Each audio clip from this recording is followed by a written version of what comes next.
projecteur sur l'Afrique qui bouge à travers les innovations et les expériences qui font bouger les lignes. Une occasion de réfléchir aussi sur la marche de l'Afrique avec notre invité. C'est l'heure d'Initiative Africa. Bienvenue à toutes et à tous. Voici le sommaire de votre magazine. Elle refuse la fatalité des accidents et de l'insécurité routière. Nora Guité œuvre au sein du programme VIA ou Éducation mondiale à la sécurité routière pour une nouvelle génération. Un dispositif clé pour améliorer la prise de conscience des plus jeunes face aux risques sur les trajets école-domicile. Elle est notre invitée du jour. Je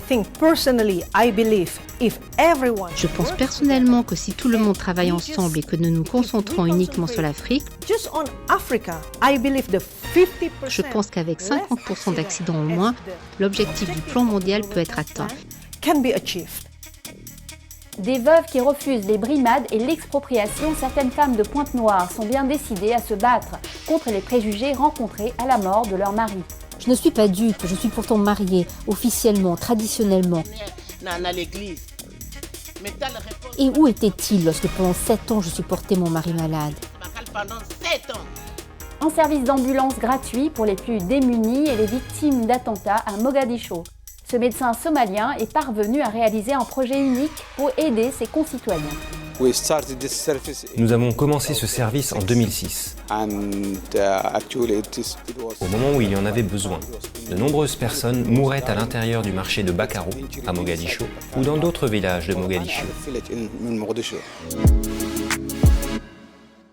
Dans plusieurs pays d'Afrique, devenir veuve est souvent le début d'une terrible déchéance émotionnelle et financière. Rites humiliants, brimades de la belle famille ou même expropriation, la vie de nombreuses veuves ressemble à une punition. La situation est exacerbée par l'ignorance des droits et l'esprit de fatalité des victimes. Mais à Pointe-Noire, un groupe de femmes a commencé un lent travail de réflexion pour faire évoluer les mentalités. Regardez. Devenir veuve au Congo est le plus souvent le début des injustices inimaginables, avec notamment la disparition de fait de tous les droits. La veuve est souvent expulsée du domicile conjugal, les biens confisqués, elle est même privée de la pension de son défunt époux. Clémence Goma l'a appris à ses dépens. Ils m'ont privé de la pension de mon mari. Ils me tournent en dérision, soi-disant que je ne peux plus en bénéficier du fait des procédures compliquées. Je ne suis pas dupe, je suis pourtant mariée, officiellement, traditionnellement. Et où était-il lorsque pendant 7 ans je supportais mon mari malade ? Au Congo, le mariage civil est obligatoirement précédé du mariage traditionnel ou coutumier. Le mariage traditionnel est fondé sur la dot, mais bien qu'elle soit plafonnée à $100 par la loi, le mariage coutumier est devenu de plus en plus coûteux. Pour la cérémonie de demande en mariage, le prétendant peut dépenser jusqu'à $10 000 du fait de nombreux cadeaux, d'une enveloppe destinée à la belle famille et de la réception des convives. Beaucoup de jeunes redoutent ainsi cette cérémonie préalable au mariage civil et s'installent de fait dans un concubinage à durée indéterminée. Comment quelqu'un peut vivre avec la fille d'autrui 15-20 ans sans l'emmener à la mairie? Ou on supprime l'obligation d'abord de doter, et on va à la mairie et on vient faire la dot. Donc, c'est ce que dit le code de la famille. Il faudrait qu'un des parents certifie que la dot se fera après le mariage. Parce qu'il ne faut pas oublier qu'on ne dit pas d'abord dotez-vous avant d'aller vous marier. On dit vous pouvez aller vous marier à la condition qu'il y ait une attestation que les mariés donc, viendront célébrer leur dot. Or, nous avons inversé tout cela. La famille du marié a du mal à accepter ces dépenses excessives destinées à l'organisation de la fête, les divers cadeaux et de l'enveloppe offerte à la belle famille. Elle attend souvent le moment opportun pour se venger. Face à la multiplication des abus contre les veuves, Jessica Ngoma a eu l'idée de créer le groupe de réflexion et d'action contre les violences basées sur le genre. C'est une association de juristes femmes. Elle s'emploie à lutter contre ces injustices au Congo par la sensibilisation et le plaidoyer. La femme ne devrait pas perdre ses droits. Et effectivement, cela veut tout dire et cela nous interpelle. Parce que nous avons souvent l'impression que lorsque la dame enterre son mari, elle enterre ses droits avec. Et c'est assez aberrant. en plein 21e siècle où nous sommes. Parce que pour cause, il y a encore des lois qui existent, mais qui malheureusement ne sont pas toujours appliquées comme il se doit. De fait, le droit à la propriété, à l'héritage sont prévus par la Constitution. Pourtant, ils échappent encore aux veuves qui rechignent à revendiquer devant les tribunaux par peur des représailles ou alors par ignorance. La situation des femmes en concubinage ayant perdu leur conjoint est plus préoccupante. Elles ne peuvent profiter d'aucune protection légale pour hériter de leur défunt conjoint. Et ce statu quo est bien ancré dans les mentalités au Congo. Une femme qui se fait appeler veuve et qu'on considère qu'elle doit être mariée officiellement et l'État doit lui reconnaître pour la remettre dans ses droits. Elle doit être mariée. Ce n'est pas une femme qu'on a mariée seulement coutumièrement. Le groupe de réflexion et d'action contre les violences basées sur le genre accompagne au quotidien de nombreuses veuves et femmes devant les tribunaux pour faire valoir leurs droits. Au-delà de l'accompagnement juridique, ces juristes visent aussi l'autonomisation économique des veuves. Créer une coopérative des veuves pour qu'elles puissent travailler ensemble, s'encourager, s'entraider et surtout avoir de l'argent du fait de leurs activités. C'est là cette question d'autonomisation de la femme et nous sommes vraiment en train d'encourager toutes les femmes à penser à être autonomes, à trouver des formules pour être autonomes. Plusieurs experts estiment que la dot autrefois symbolique s'apparente à une marchandisation de la femme et qu'elle est un frein au mariage légal au sein de la société congolaise. Peut-être faudrait-il lui restituer sa valeur symbolique pour éviter les tensions familiales et rendre aux femmes leur dignité. Le prochain défi du groupe de réflexion est d'intensifier son lobbying auprès du gouvernement et des députés pour bousculer la léthargie ambiante qui entoure ce sujet sociétal complexe. C'est le moment de retrouver notre invitée Nora Guité que j'ai interviewée le mois dernier à Yaoundé lors de l'événement Moving on Impact consacré à la mobilité durable.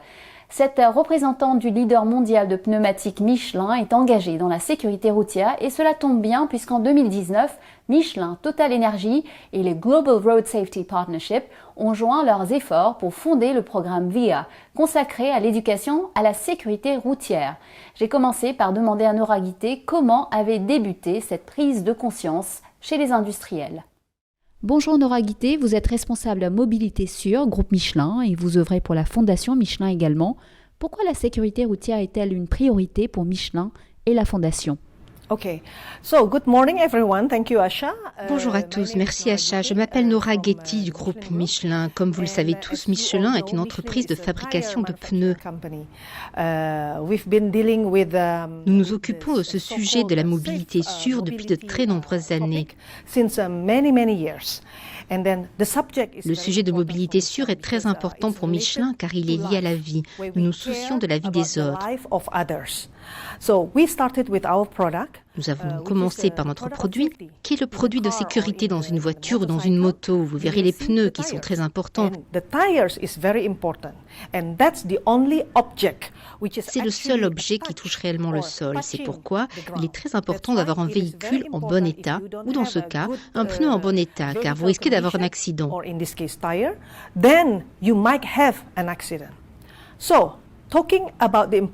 En ce qui concerne l'importance de la mobilité sûre en général, Michelin s'y intéresse beaucoup car nous nous soucions des gens, de nos clients, de nos utilisateurs et de toutes les personnes qui nous entourent, même nos employés.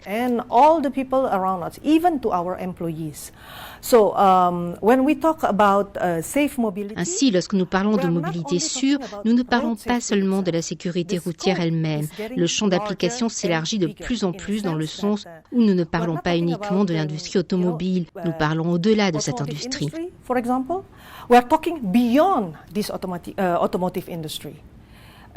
Cela signifie également que nous devrions tous travailler ensemble pour réaliser ce que l'on appelle le plan mondial. En quoi consiste ce plan mondial ? That's a good question.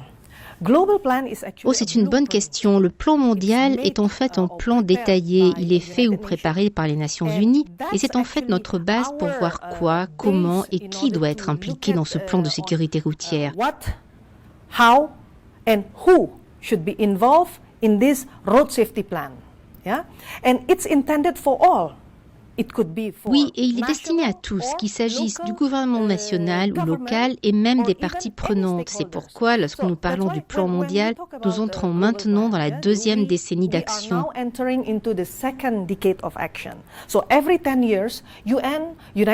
Tous les 10 ans, les Nations Unies fixent une cible, un objectif. Il y a 10 ans, l'objectif était un accident zéro, ce qui n'est pas arrivé. Zero accident, which didn't happen. Personne ou aucun gouvernement dans le monde ne peut atteindre cet objectif de zéro accident dans son pays. Donc maintenant, pour le deuxième ticket d'action, nous avons un objectif un peu différent, mais aussi stimulant, qui est en fait la réduction d'au moins 50% des accidents et des décès. Au moins 50% des accidents et des décès sur la route. C'est donc un message très clair avec la question « qui doit le faire ?» Alors tout le monde. Alors que le nombre de morts dans les accidents de la circulation de la route dans le monde reste à un niveau inacceptable, 1,35 million de personnes chaque année, un objectif ambitieux de réduire de moitié le nombre de personnes tuées et blessées sur les routes d'ici 2030 a été inscrit dans les objectifs de développement durable de l'ONU. Est-ce réalisable? Qu'est-ce qui doit être fait? Dans le plan mondial lui-même, il y a 3 questions que nous devons avoir comme directive. Donc, quelle action doit être faite? Comment la faire et qui doit la faire? How to do it and who shall do it. Then when it comes to the who, pour ce qui est du qui, ce n'est pas seulement le gouvernement qui doit le faire, mais aussi le secteur privé, les agences des Nations Unies et la société civile. And then civil society. And when it comes to the civil society, et quand on parle de la société civile, cela inclut les ONG et les universités. Le plus important est en fait la jeunesse qui doit être impliquée car elle est la plus vulnérable de l'écosystème. Enfin, le dernier groupe est celui des bailleurs de fonds. Si la situation est préoccupante partout dans le monde, ne l'est-elle pas encore plus ici, sur le continent africain? Quels facteurs pourraient expliquer cette situation? Sont-ils sociétaux, économiques, technologiques? Yes, that's right. Oui, c'est vrai. Les facteurs que vous avez mentionnés préoccupent tout le monde et cela figure également dans le plan mondial. Oui. That's also stated actually in the global plan. Quelle est la concentration? Comment le faire? Vous savez, au niveau de la mise en œuvre.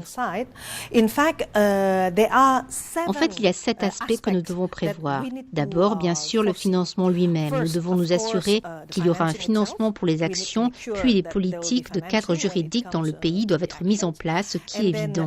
The legal framework, policies in the country needs to be in place. Which is obvious. And then, ensuite, la gestion de la vitesse, le renforcement des capacités, en particulier pour les gestionnaires ou les personnes qui doivent comprendre ce que signifie la sécurité routière et la perspective de genre. Gender perspective. Vous savez, la différence entre les hommes et les femmes, c'est aussi important pour atteindre l'objectif d'un plan mondial et de la technologie. Et le dernier point est en fait l'objectif de ce plan mondial. Il s'agit des pays à revenus faibles et intermédiaires. Cela signifie l'Afrique. C'est l'une des régions sur lesquelles se concentre ce plan mondial. Pour en revenir au plan mondial, nous devons savoir ce qu'il signifie en termes d'objectifs. L'objectif est encore une fois la réduction de au moins 50% des accidents, des décès et des accidents mortels.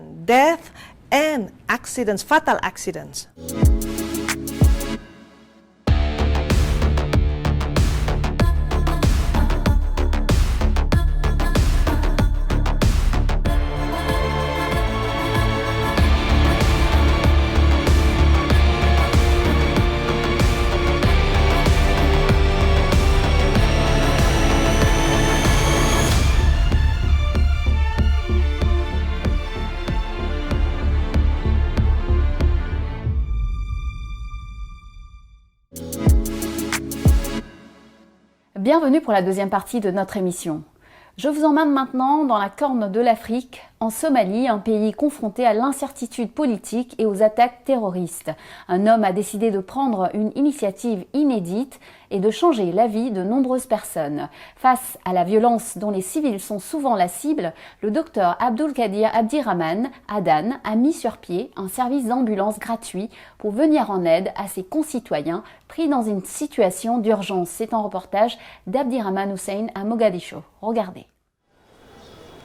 Basée à Mogadiscio, la capitale de la Somalie, Ambulance Amin est un service d'urgence médicale gratuit 24 heures sur 24. Géré par une équipe de bénévoles, ce service répond aux urgences médicales, en particulier aux attentats à la bombe, et transporte gratuitement les victimes vers diverses installations médicales à Mogadiscio. À l'origine de cette initiative, le docteur Abdulkadir Abdirahman Adan, frappé par la violence meurtrière déclenchée par le groupe militant Al-Shabaab, il a lancé ce service d'ambulance gratuit à Mogadiscio avec l'aide de quelques amis en réponse à l'aggravation des urgences médicales dans la ville. Nous avons commencé ce service en 2006, au moment où il y en avait besoin. De nombreuses personnes mouraient à l'intérieur du marché de Bakaro, à Mogadiscio, ou dans d'autres villages de Mogadiscio. Les gens avaient l'habitude de transporter une brouette de la scène des violences jusqu'à l'hôpital. Parfois, ils mouraient en chemin. Alors je me suis demandé, comment pourrais-je aider? Mon équipe et moi avons lancé ce service d'ambulance gratuit et nous l'avons appelé Amin. Abdulkadir Abdullah Abdi, chauffeur chez Amin Ambulance pendant près d'une décennie, dit aujourd'hui qu'être d'astreinte 24 heures sur 24 n'est cependant pas une mince affaire. Je suis arrivé à Amin Ambulance en 2013. Nous travaillons dans des conditions très difficiles et nous sommes d'astreinte 24 heures sur 24, 7 jours sur 7, pour les cas d'urgence comme les personnes blessées dans les attentats à la bombe, les accouchements, et pour toute personne ayant besoin d'une aide d'urgence comme quelqu'un qui fait de l'hypertension à minuit chez lui. Amin Ambulance est prête à aider les habitants de la ville de Mogadiscio. Le pire scénario que j'ai eu était l'explosion du 14 octobre 2017 au carrefour de Zobé à Mogadiscio.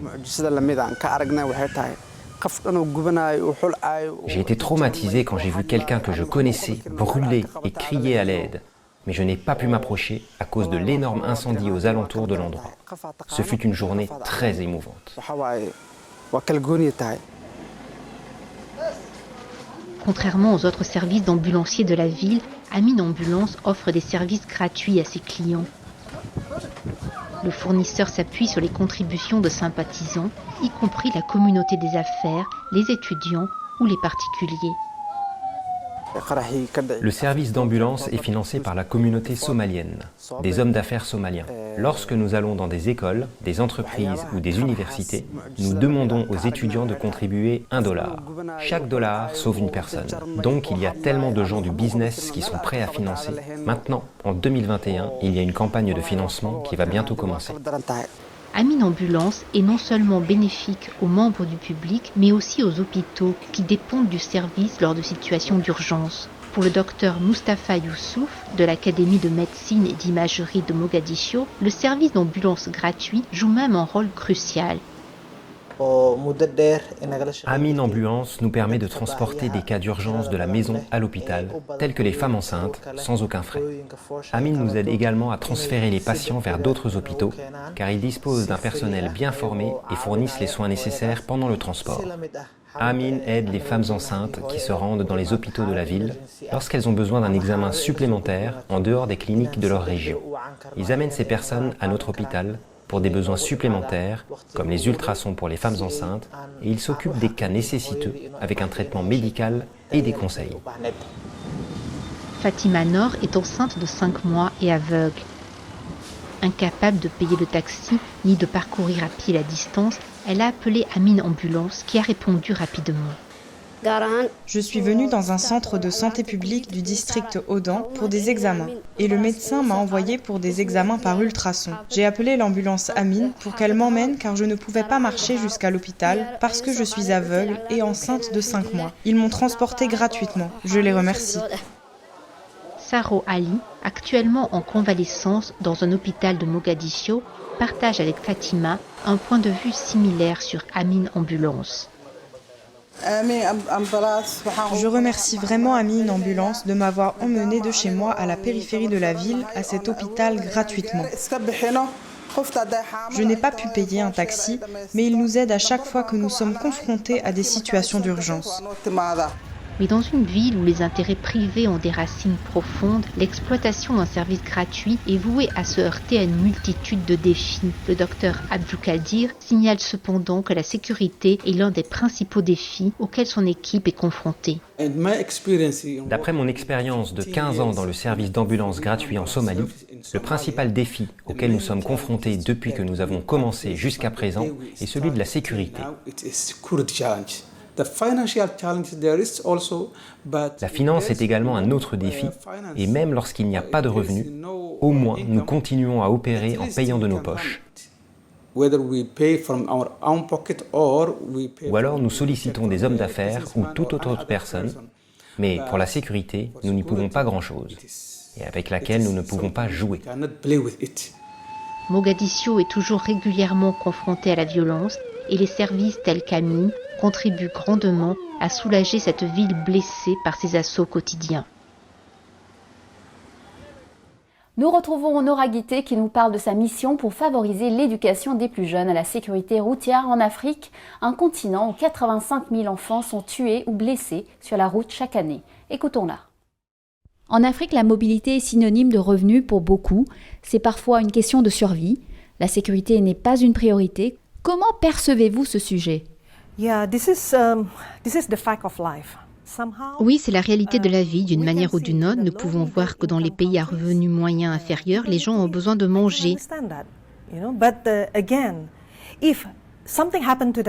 Je peux le comprendre, vous savez, mais encore une fois, si quelque chose leur arrivait, ils ne pourraient même pas trouver un emploi, ils ne peuvent même pas continuer leur vie. C'est la fin. Donc, encore une fois, c'est une conséquence que nous devons voir. Nous créons donc un partenariat stratégique mondial. Cela signifie pour nous que nous travaillerons avec les agences des Nations Unies, les ONG et le secteur privé. Et comment nous le faisons? Nous le faisons en établissant des partenariats avec eux dans différentes régions, en particulier dans les pays à faible revenu intermédiaire. Nous avons identifié l'Asie, l'Amérique latine et l'Afrique. Et quand nous avons mentionné plus tôt que c'est avec le secteur privé, nous avons nos partenaires dans les secteurs privés. Par exemple, en Afrique, nous travaillons avec la fondation Total Energy. Et nous avons créé le programme éducatif VIA.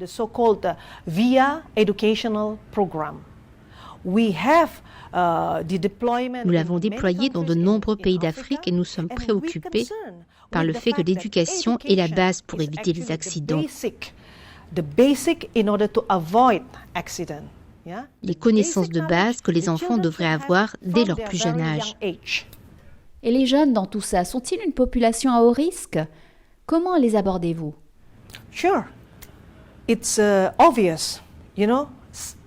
Bien sûr, c'est évident. Vous savez, les enfants, ils sont les plus vulnérables. L'âge de 5 à 29 ans, c'est l'âge où les accidents peuvent leur arriver.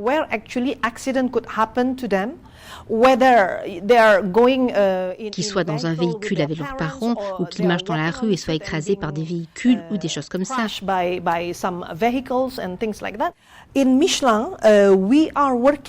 À Michelin, nous travaillons avec une ONG, Yours, ou Les Vôtres en français.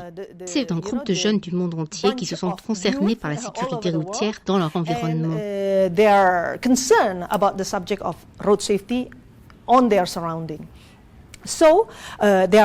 Ils ont donc décidé d'agir en revendiquant ce qu'on appelle notre espace. Et c'est une sorte de plaidoyer. Ils aimeraient être entendus par le gouvernement ou par leur gouvernement local. Ainsi, de cette façon, ils donnent leur avis. Ils essaieront de faire quelque chose avec les entités locales afin d'améliorer la situation de la sécurité pour eux et aussi pour les gens en général. On a parlé de jeunes, mais il n'y a pas que les jeunes usagers et conducteurs, n'est-ce pas? Ne devrait-il pas s'agir d'éducation à un très très jeune âge? Que font Michelin ou la Fondation à ce sujet? En fait, la Fondation Michelin et la Fondation Total Energy ont mis au point un projet commun, le programme éducatif VIA. A common project, the so-called VIA Educational Program.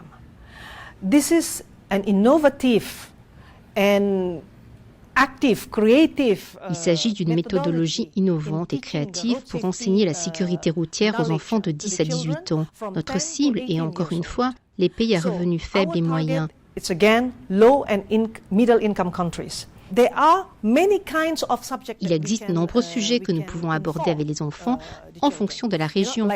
Depending on the area, when there is no public transport. Lorsqu'il n'y a pas de transport public, par exemple, nous enseignons aux enfants la marche à pied. Car même dans certaines régions du monde ou même en Afrique, il y a moins de véhicules. Mais ils marchent partout dans la rue. Non, il y a une règle à ce sujet.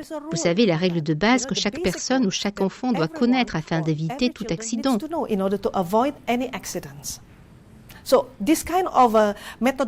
ce genre de méthodologie, je pense qu'elle est très efficace et facile à mettre en œuvre. Je pense que nous devrions l'avoir partout. Alors dites-nous davantage sur ce programme éducatif.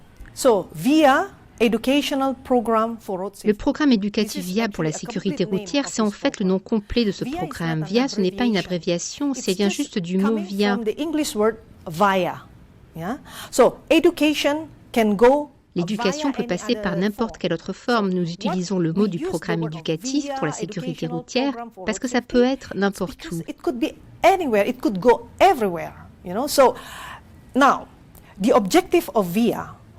Il peut aller partout. Vous savez, maintenant, l'objectif de VIA ou l'ambition de VIA est très importante. Nous voulons que de plus en plus d'enfants aient la possibilité d'apprendre la sécurité routière grâce à ce module.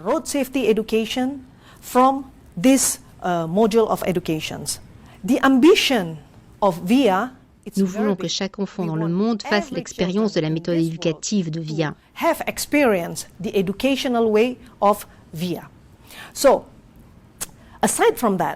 En dehors de cela, nous avons également une autre solution, qui est en fait la durabilité de la sécurité routière, l'éducation. Comment pouvons-nous y parvenir? Nous devons travailler avec le gouvernement.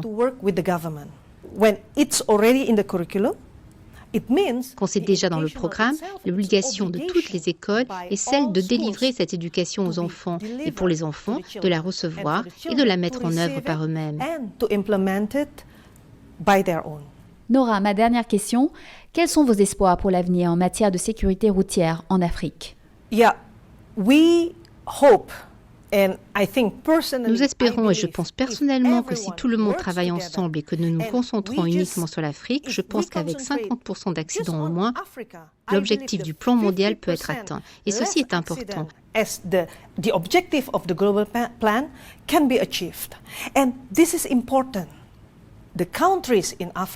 Les pays d'Afrique ont besoin de notre soutien. Ils ont besoin de l'implication de toutes les parties prenantes. Oui, et ils ont donc besoin de nous. J'espère que nous pourrons contribuer à la réduction de 50% des accidents en Afrique, mais ce n'est pas seulement 50, peut-être jusqu'à 0%. Et c'est le plus grand défi pour tout le monde. Voilà, Initiative Africa, c'est fini pour aujourd'hui. Vous pouvez retrouver l'interview de Nora Guité ainsi que nos émissions sur notre site africaonline.com. Et bien sûr, n'hésitez pas à nous suivre sur nos réseaux sociaux, à liker, partager et commenter avec le hashtag Initiative Africa. Et n'oubliez pas, la semaine prochaine, même chaîne, même heure, je vous donne rendez-vous avec Business Africa. Bonne semaine à tous.